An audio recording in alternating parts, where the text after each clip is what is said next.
অস্ত্র নিয়ে যুদ্ধ না, এই যুদ্ধ হতে পারে পড়াশোনা, হতে পারে জীবন গড়ার। তার একটা উদাহরণ দেই।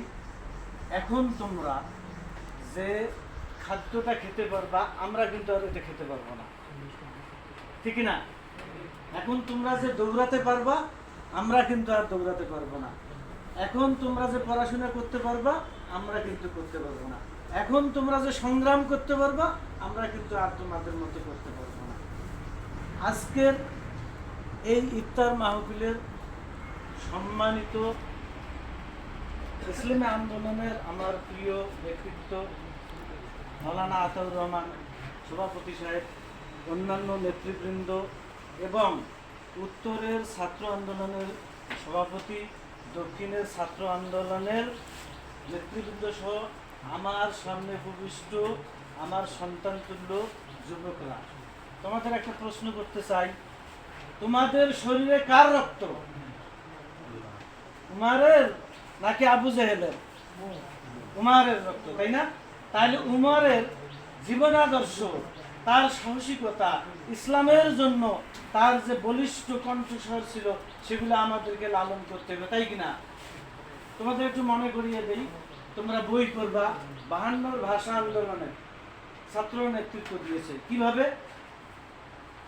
ঢাকার কার্জন হলে যখন ইয়াহিয়া উর্দু ভাষাকে রাষ্ট্রভাষা হিসেবে ঘোষণা করলো, তখন এই ছাত্র সংগ্রাম পরিষদ এটার বিরোধিতা করে বলল, বাংলাদেশে আমার মাতৃভাষা হবে বাংলা। সেখানে নেতৃত্ব কে দিয়েছে? ছাত্ররা। 71-এর মুক্তিযুদ্ধে কে নেতৃত্ব দিয়েছে? ছাত্ররা। 90-এর গণ অভ্যুত্থানে নেতৃত্ব দিয়েছে এই ছাত্ররা। সর্বশেষ একটা সময় আমাদের ছাত্রদেরকে বিভিন্ন মিডিয়া প্রচার করতো যে বাঙালি ছাত্ররা নষ্ট হয়ে যাচ্ছে, তারা শুধু মিডিয়া মোবাইল নিয়ে ব্যস্ত। আবার 24-এ দেখায় দিয়েছে এই ছাত্ররা কি, এই ছাত্ররা মাঠে দেখায় দিয়েছে কিভাবে একটা ফ্যাসিস্ট সরকারকে বিতাড়িত করতে হয়, তাই কিনা? আজ বাংলাদেশে দুইটা দল বিভক্ত হয়েছে, একটা ইসলামপন্থী আর একটা ইসলাম বিরোধী। একটা হলো ডানপন্থী, একটা হলো বামপন্থী। তোমরা খেয়াল করবা, এখন দেশটা এই যে আমার হুজুর বলে গেল, এই যে আমাদের দেশটা একটা নৈরাজ্যকর অবস্থার সৃষ্টি হয়েছে, তাই কিনা? ধর্ষণ, তোমরা ইদানিং এই এখন একটা দেখবা ধর্ষণ এমন ভাবে হচ্ছে, এর পিছনে 1 নম্বর কারণ হলো মাদকাসক্ত, মাদক, ঠিক কিনা?